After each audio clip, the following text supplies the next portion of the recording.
Primera de Juan, capítulo 4, verso 7, dice: amados, amémonos unos a otros, porque el amor es de Dios. Todo aquel que ama es nacido de Dios y conoce a Dios. El que no ama no ha conocido a Dios, porque Dios es amor. Y si tú subrayas, si tienes una Biblia, quiero que lo subraye. Si es digital, quiero que lo resalte. Tiene una función y puedes resaltarlo. Esa parte donde dice Dios es amor. En eso se mostró el amor de Dios para con nosotros, en que Dios envió a su Hijo unigénito al mundo para que vivamos por Él. En eso consiste el amor. No en que nosotros hayamos amado a Dios, sino que Él nos amó a nosotros y envió a su Hijo en propiciación, es decir, en pago por nuestros pecados. Dios es amor. Dentro de la serie Inagotable que iniciamos el pasado domingo, yo quiero hoy estemos tratando acerca del amor de Dios. Y vamos a ver el amor de Dios, aunque vamos a dar pinceladas a lo que tiene que ver con tu amor y mi amor para con Dios o para con otras personas. Pero si hay algo que tenemos que tener bien claro en esa mañana, y quizás no esta mañana, sino que tenemos que tener bien claro todos nuestros días, es que el amor de Dios es real e inagotable. Óyeme bien, el amor de Dios es real e inagotable. Ahora, ¿quiénes de acá han escuchado esta expresión que a través de las redes se hace cada vez más popular? Coffee lovers. Coffee lovers, lo que ven ahí en la pantalla. Los amantes del café. Y ustedes ven que personas van a tomar café, pastor es uno de ellos. Va a un sitio a tomar café y ustedes ven a uno buscando la mejor posición de la cámara. Algunos doblan el celular y lo ponen al revés y que para que cojan mejor. Y tiran fotos porque somos amantes del café. Amamos el café. Y cuando utilizamos la expresión que amamos el café, es una expresión donde nosotros hacemos referencia de que como que amor es amar el café. Que tú puedes al café amarlo. Pero esto también lo utilizamos para otras cosas. Hay algunos que aman el deporte. Allá atrás veo una mano levantada, ¿verdad? Y es común esta expresión, ¿verdad? Yo amo el deporte. Yo amo ese color. Los hombres no decimos eso, ¿verdad? Pero hay mujeres que dicen, ay, ese color yo lo amo. Yo amo esto. Alguna experiencia que te conecte. Tú dices que tú la amas, esa experiencia. Porque asociamos el amor con una emoción. Con un tipo de gratificación cerebral o emocional que produce un objeto o una persona. Y decimos que eso es amor. Hay una expresión, ¿verdad? Que a mí no me hace ruido este tipo de expresiones. Ojo, no es que ahora van a preguntar, pastor, ¿y eso es pecado? No es pecado. Porque vamos a quitarnos esa cuestión de religiosidad. No es pecado tú decir que tú amas el café, que tú amas el béisbol, que tú amas esto, que amas aquello. No, eso no es pecado. No me hace ruido. Hay una película a finales de los 90, para ser más exacto, en el año 99. Es una película que es esa, Por amor al juego. Yo no sé quién han visto esa película con uno de mis actores, no el favorito es Denzel Washington, pero uno de mis actores favoritos, Kevin Costner. Esa película yo la he visto, sin mentirle, 8, 9, 10 veces quizás. Sin mentirle. Es una película romántica. Yo, sí, Javier, viendo películas románticas. Sin embargo, la película trata de un jugador de béisbol, un lanzador estrella, ya en el momento, en el ocaso de su carrera, y ama. El tipo ama tanto el béisbol que descuida la familia, descuida su propia vida. Es un éxito a nivel del deporte, pero un fracaso en su vida personal. Y la película trata de esto. Y no estoy dando spoiler porque es vieja la película. Como le dije, ya tiene 24 años esta película. Y es interesante porque llega un momento, el mejor juego de su carrera. Después de ese juego, él pide una bola al recogebate, toma una bola y en la bola, en la pelota de béisbol, él hace una firma y le pone al dueño del equipo: me retiro por amor al juego. Él entendía que ese era su mejor juego de toda su vida. Sin embargo, él sabía que no podía dar más y que su vida ya estaba en decadencia. Y él amaba tanto el juego que él estaba dispuesto a sacrificarse y abandonar lo que él amaba para lo que él amaba siguiera brillando. Entonces él firma la pelota y se la manda al dueño del equipo con su retiro. Ahora, estas expresiones que que estamos viendo, que hemos visto de amar el café, de amar un juego como el béisbol, quizás no nos está dando una buena referencia a nosotros de lo que es verdaderamente el amor. Porque el amor no es una emoción, el amor no es una gratificación que podamos tener en un momento determinado, no es una pasión que genera una persona, una atracción que, como dicen uno, es que yo siento mariposita dando vueltas. Óyeme, el amor no es nada de eso. El amor puede producir eso, pero no tiene que ver con eso. Y es tan importante que tú y yo hoy podamos entender estas cosas para poder relacionar entonces el amor de Dios. Para tú y yo poder comprender el amor de Dios, para tú y yo poder comprender los límites del amor de Dios, para tú y yo poder comprender el alcance o los frutos que puede producir el amor de Dios en la vida de alguien, en la vida tuya, en la vida mía, tenemos entonces que entrar a una verdadera definición de qué es real y efectivamente el amor. De qué es el amor real y efectivamente. Y Juan, uno de los discípulos del Señor, en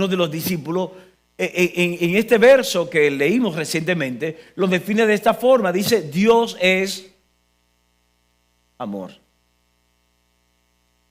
Dios es amor. Entonces, vemos cómo Dios revela e imparte a la humanidad uno de sus atributos. Dios es amor. Ahora, ¿qué es un atributo?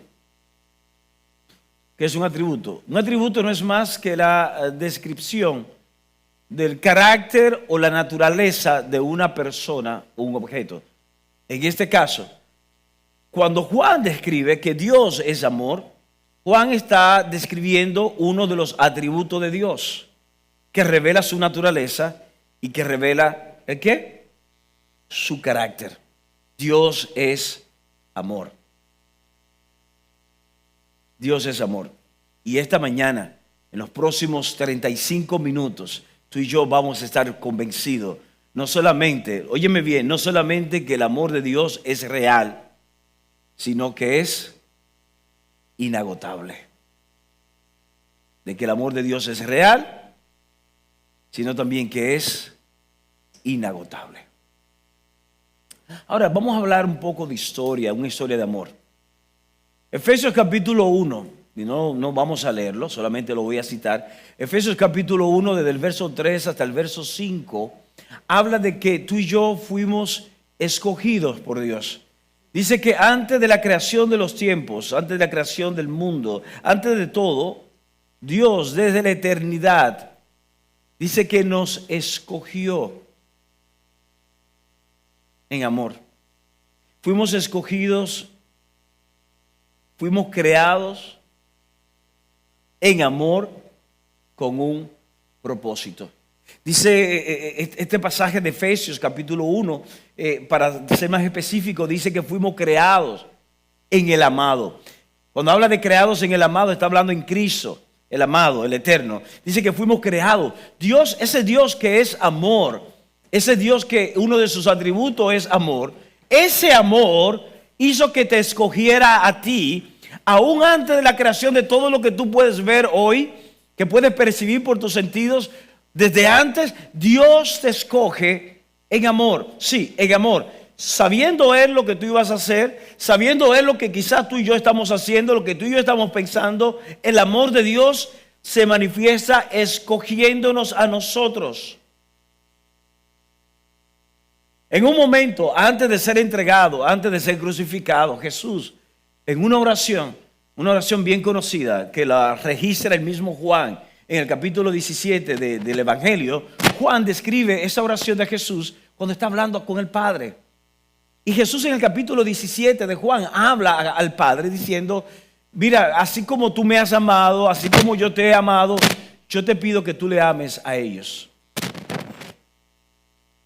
Ámale a ellos. ¿Quiénes son ellos? Nosotros.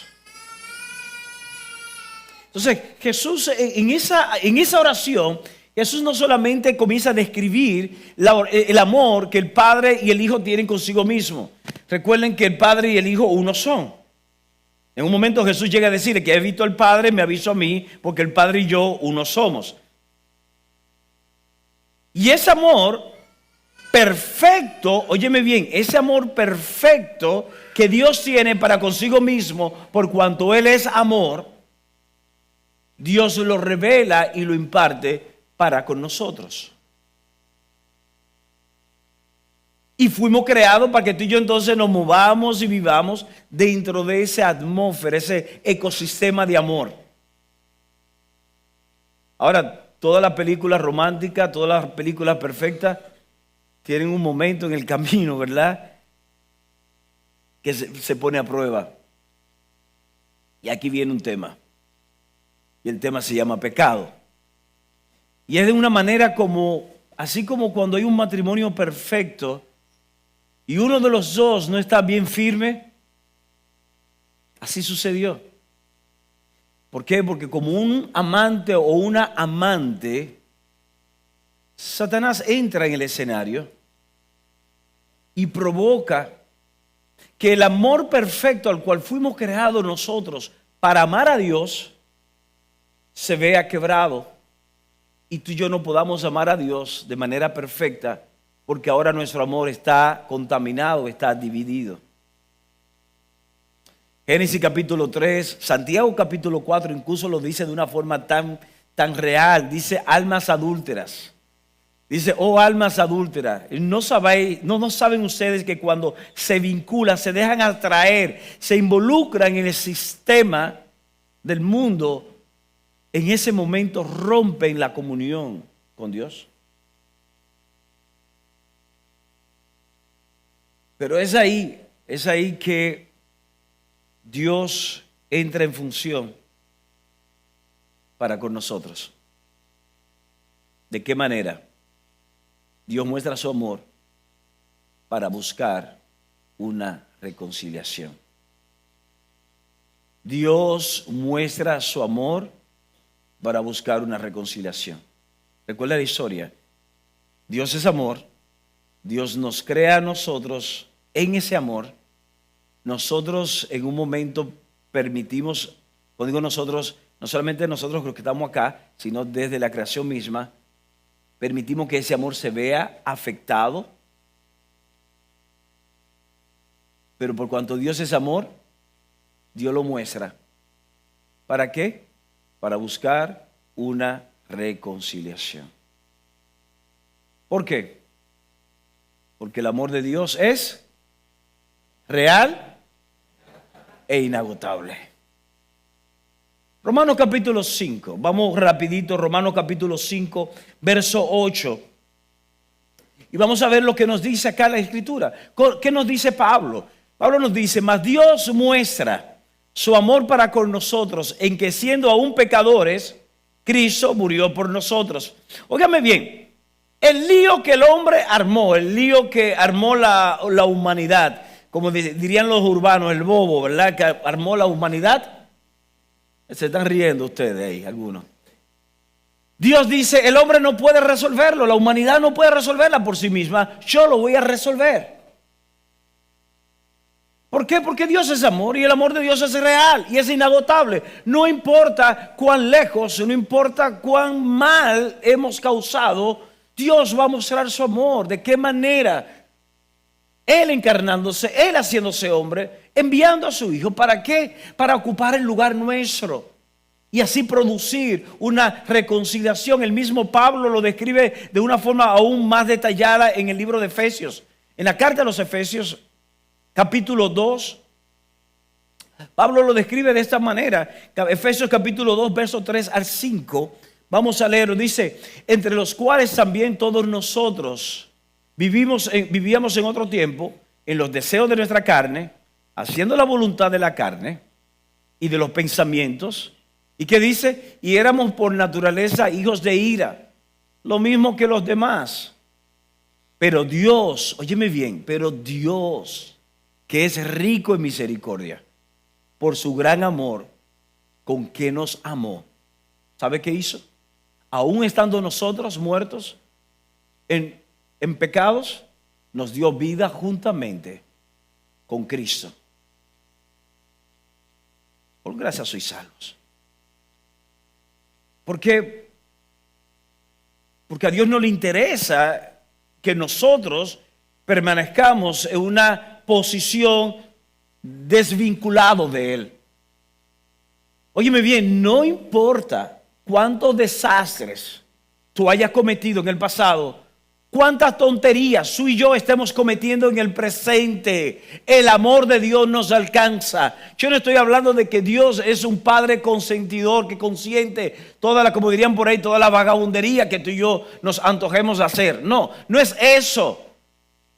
Es que Dios ha provisto en su amor una manera en la cual tú y yo podamos, ¿qué? Reconciliarnos con Él. En la cual tú y yo podamos nuevamente reconectar. No es que a Dios se le guste una y otra vez estar perdonándonos. Hay personas que no se acercan a Dios porque dicen, no, yo no voy a coger a Dios de relajo. Ya Dios no me va a perdonar, Dios no va a querer. Muchas veces decimos esto, Dios no va a querer perdonarme. Pero ¿saben por qué decimos Dios no va a querer perdonarme? Porque asociamos el amor con un sentimiento. Pero cuando decimos que Dios es amor, no es un sentimiento. Cuando Dios manifiesta su amor, no es por sentimiento, es por decisión. Dios decidió manifestar su atributo, su esencia, su naturaleza de amor. Dios decidió hacerlo en tu vida, puro y simple. Es como el tema de los vegetales. Es como el tema de no comer comida chatarra. No a todo. Yo soy uno. Tú me dices a mí, Javier, ¿tú amas comer vegetales? Javier, ¿tú amas darle la espalda a las comidas chatarras? ¿Tú amas? A veces, bueno, a la pizza. Ella es testigo. Ella es testigo. A veces vamos a un lugar, dice, mi amor, va a pedir, porque yo a veces duro hasta 1, 2, 3, 4 semanas. Ha sido así, miren, con un hamburguer. Y a veces digo, mi amor, yo quiero ir a un lugar donde haya un hamburguer, pero no así, porque a veces veo fotos, no así, pero yo quiero un hamburguer así, así, así. Pero y cuando estoy en el lugar donde venden hamburgues, pido otra cosa al final. Y dice, yo pensaba que tú ibas a pedir el hamburguer. No es porque yo no ame el hamburguer. Es porque yo he decidido tener una vida saludable. Y como yo he decidido, yo amo la salud. Yo amo la salud. Entonces yo decido comer, alimentarme de una manera que me lleve a una vida saludable. Entonces tengo que subir mi dosis de vegetales y bajar mi dosis de comida chatarra. No porque yo deseo, sino porque yo decido.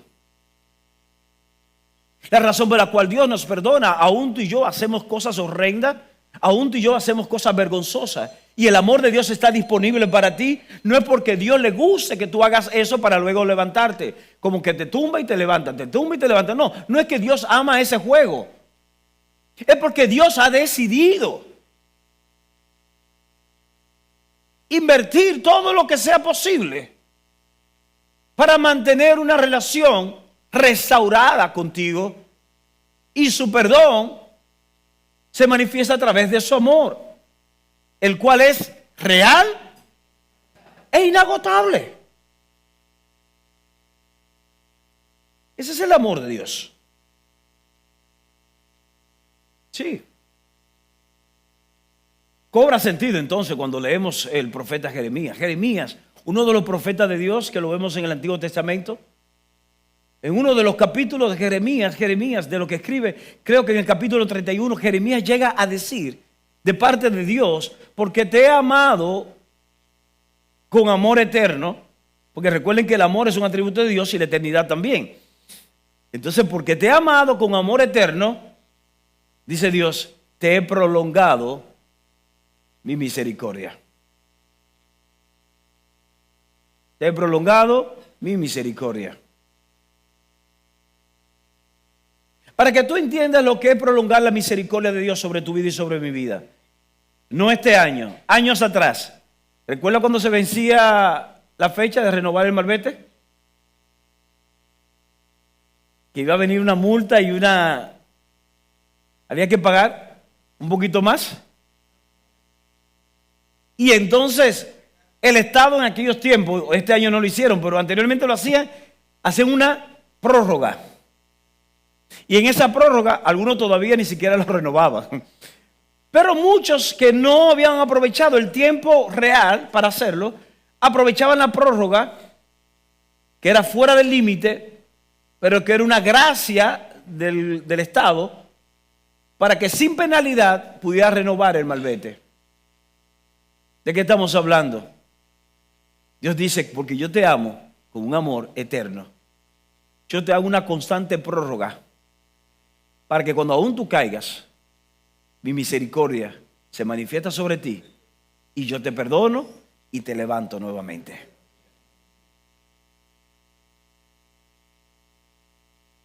¿Por qué? Porque el amor de Dios es real. El amor de Dios es inagotable. El amor de Dios no es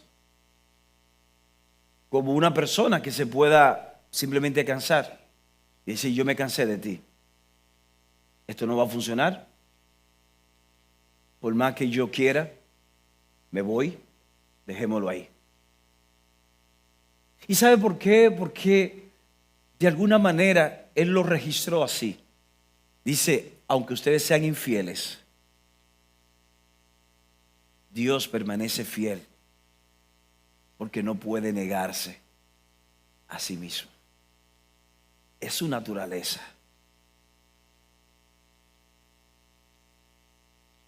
Por eso Juan entonces describe a Dios como amor y dice, Dios es amor. Ahora en ese punto, quiero hacerte una pregunta, quiero lanzar una pregunta aquí ahora, en este punto. ¿Eres tú capaz de recibir el amor de Dios y dejarte transformar por Él? Voy a repetirte esto.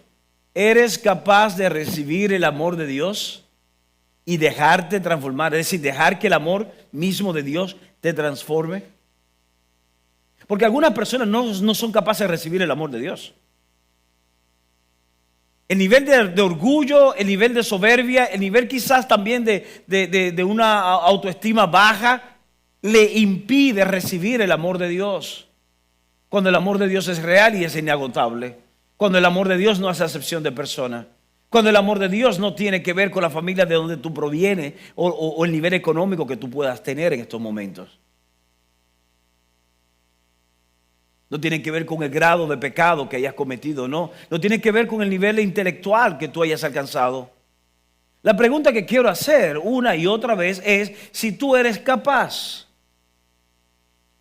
Si eres capaz de recibir el amor de Dios. Pablo lo dice de esta manera, dice que Dios nos amó de una manera tal que su Espíritu Santo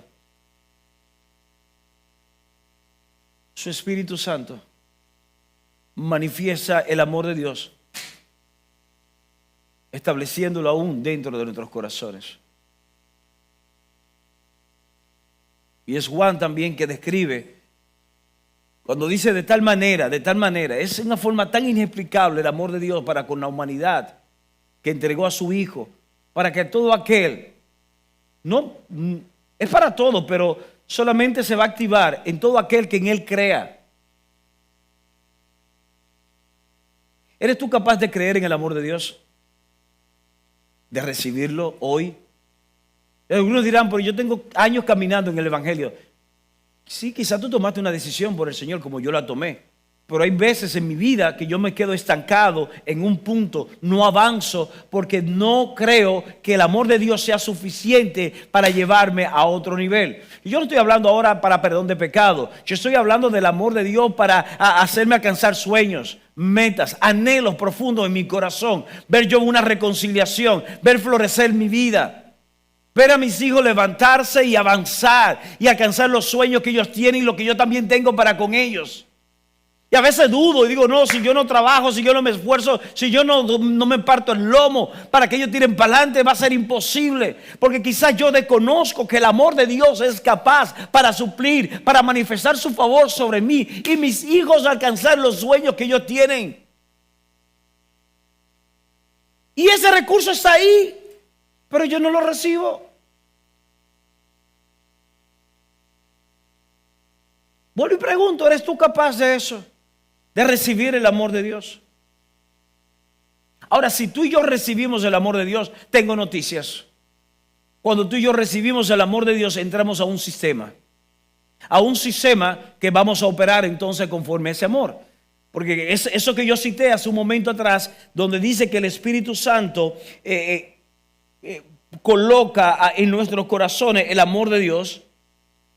Esto implica que no solamente tú y yo nos vamos a beneficiar del amor de Dios, sino que tú y yo nos convertimos en canales para transmitir ese amor.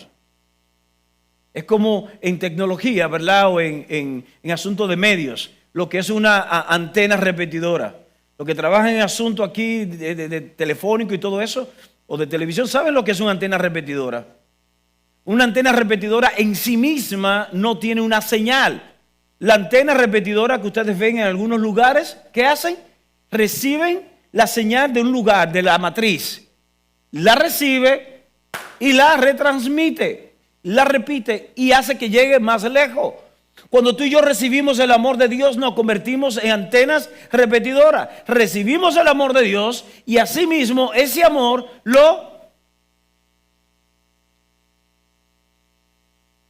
Es por eso entonces que Jesús llega a decir a sus discípulos, en esto conocerán que son mis discípulos, si ustedes se aman los unos con los otros. Ustedes no van a ser conocidos por mis discípulos por lo aleluya, que hagan una aleluya cada 5 minutos, porque Dios se me libertó, aleluya. Y ustedes saben, mi vida era otra, pero ahora aleluya, santo. Óyeme, no es por eso. Te van a decir que tú eres el fanático, que tú eres loco, que tú no tienes muchas palabras, muchos recursos y tienes que meter un cliché cada 2 minutos, 3 minutos. Pero van a conocer que eres discípulo, que eres discípula de Dios o de Jesús, cuando tú tengas la capacidad de amar a otros como Él nos amó a nosotros. Por eso es la pregunta, ¿eres capaz de recibir el amor de Dios y dejar de transformar? ¿Por qué? Porque en ese momento que lo recibimos, ese amor comienza a transformarnos. Y el amor, el odio, que diga, el odio, resentimiento, falta de perdón, comienza a desaparecer. ¿Ustedes creen que acaso cuando Jesús en el famoso Sermón del Monte, como se le llama, se llama Sermón del Monte, es porque fue un mensaje que Él dio desde un monte? En un momento determinado, Él llega a decir a los discípulos y a las personas que estaban escuchándole, ¿sabes qué? Si tú vas a traer tu ofrenda, y tiene un tema pendiente con alguien, deja tu ofrenda en ese lugar, ve, reconcíliate y luego trae la ofrenda. ¿Por qué? Porque eso que vemos ahí tan simple no es más que un reflejo de cómo Dios valora el amor. Dios valora el amor que tú y yo podemos tener y transmitirle a otro por encima de tus ofrendas o de tus obras. No importa cuán espectacular tú y yo seamos haciendo algo. Si tú y yo somos unos resentidos, si tú y yo somos unas personas egoístas, falta de perdón, si tú y yo no sabemos compartir con otros, no sabemos trabajar en equipo porque tenemos que brillar nosotros o no somos tolerantes, ¿sabes qué? Todo ese talento, todo eso que tú y yo podamos tener, Dios no lo va a ver. Porque Dios usa un filtro. Y ese filtro se llama amor. Por eso vuelvo y pregunto, ¿eres tú capaz de recibir el amor de Dios y dejar de transformar? Porque si es así, tú y yo nos vamos a convertir en una expresión del amor de Dios. Tú y yo vamos a ser capaces de perdonar. Tú y yo vamos a ser capaces de sobrellevarnos unos y a otros. Tú y yo vamos a ser capaces de tolerar. Y cuando yo hablo de tolerar, no significa que yo voy a validar lo mal que te comportes en un momento determinado. Significa que yo voy a ser tan paciente contigo como lo es Dios paciente conmigo en esas acciones o actitudes que tú y yo sabemos que yo tengo en secreto.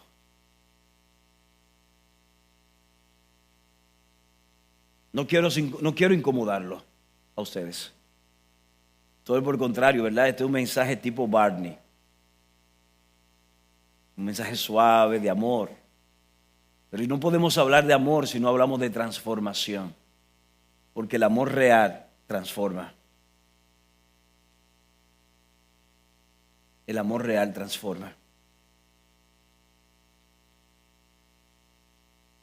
Dijimos al principio, cuando leímos primera carta de Juan capítulo 4, leímos que Juan describe a Dios con el amor y dice, Dios es amor. Y hablábamos que es un atributo. Y hablábamos que un atributo no es más que la descripción de un carácter o naturaleza de una persona u objeto. Si hago una pregunta en este momento, ¿por cuál atributo deberíamos ser conocidos? Una pregunta que lanzo para ir finalizando. ¿Por qué atributo tú quieres ser conocido? ¿Por qué atributo yo quiero ser conocido? ¿Por qué atributo nosotros como iglesia? Vamos a pensarlo como comunidad de fe. Nosotros como iglesia, ¿por cuál atributo queremos ser conocidos? ¿Sabe? El versículo que cité hace un momento atrás de Juan capítulo 13, verso 35, lo voy a leer o se lo voy a decir a ustedes en la Nueva Traducción Viviente. Dice, Juan 13, 35, el amor que tengan unos por otros será la prueba ante el mundo de que son mis discípulos. La prueba. Es como si estuviésemos en un tribunal. Estamos ante un tribunal y si no hay pruebas, se cae el caso.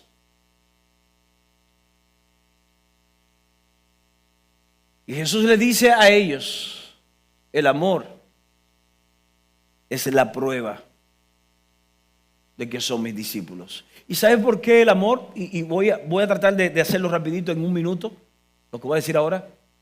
Porque Satanás, las tinieblas pueden falsificar muchas cosas. Los milagros pueden ser falsificados. Vemos ejemplos en el Antiguo Testamento con Moisés y cómo los magos o los que estaban ahí delante del faraón hicieron muchas de las cosas, de las maravillas que hizo Moisés a través de la vara.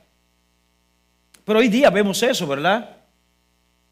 Dios sana a un enfermo, pero vemos que los brujos también pueden sanar. Hay personas que dicen, no, porque esa persona está llena del Espíritu Santo, porque ustedes lo escuchan hablar en otras lenguas. Pero ¿sabes qué? ¿Sabes la cantidad de brujos, de hechiceros que hablan en otras lenguas? Y son lenguas, son idiomas a veces demoníacos que están hablando cosas terribles. Dime una prueba más que tú puedes decir. Estaba días atrás viendo una película y la película era acerca de un político perverso. No es de aquí.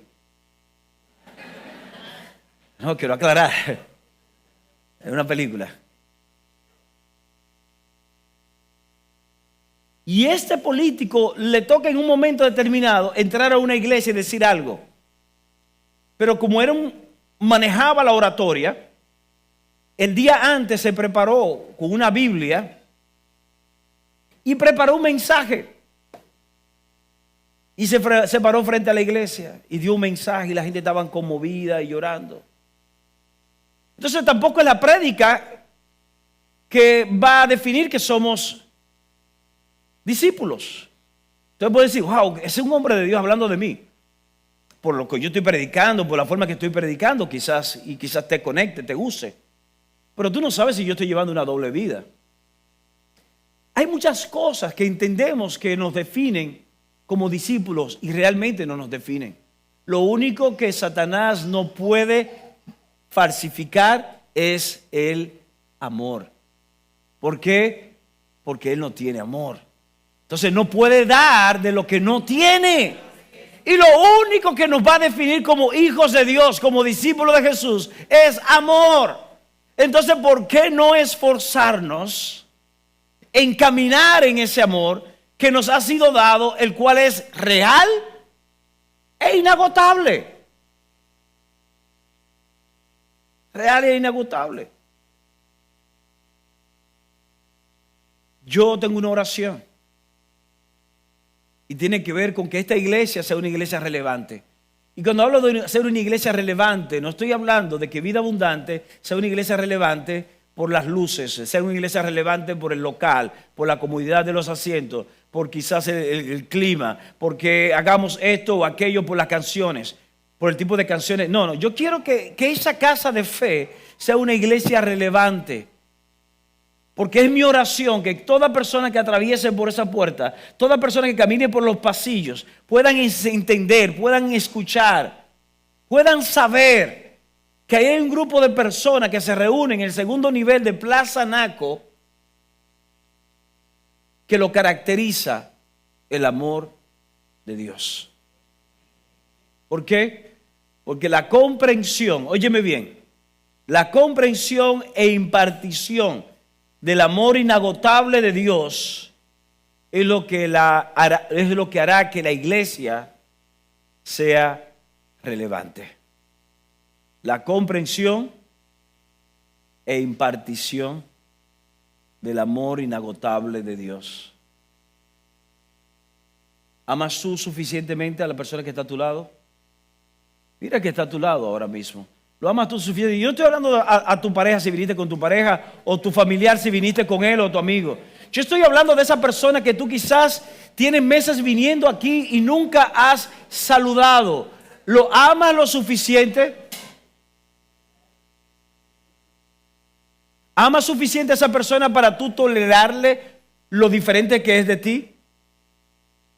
¿Amas suficiente a esa persona para tú sobrellevar quizás el tono de voz, la forma de vestir, la forma de expresarse, que no es igual a la tuya, pero tú amarle, porque tú tienes el amor de Dios dentro de ti y el amor de Dios te aceptó a ti tal y cual tú eres, sabiendo Dios lo que tú has hecho, sabiendo Dios lo que tú piensas, y a pesar de eso el amor de Dios es inagotable sobre ti? Pregunto, ¿eres capaz de amar a esa persona de esa forma? Porque es la comprensión de ese amor y la impartición a otros lo que hará que tú seas una persona relevante y que tú y yo nos convirtamos en una iglesia relevante. ¿Sabes por qué? Porque el amor de Dios es real e inagotable. Quiero invitarte a que te pongas de pie por unos segundos.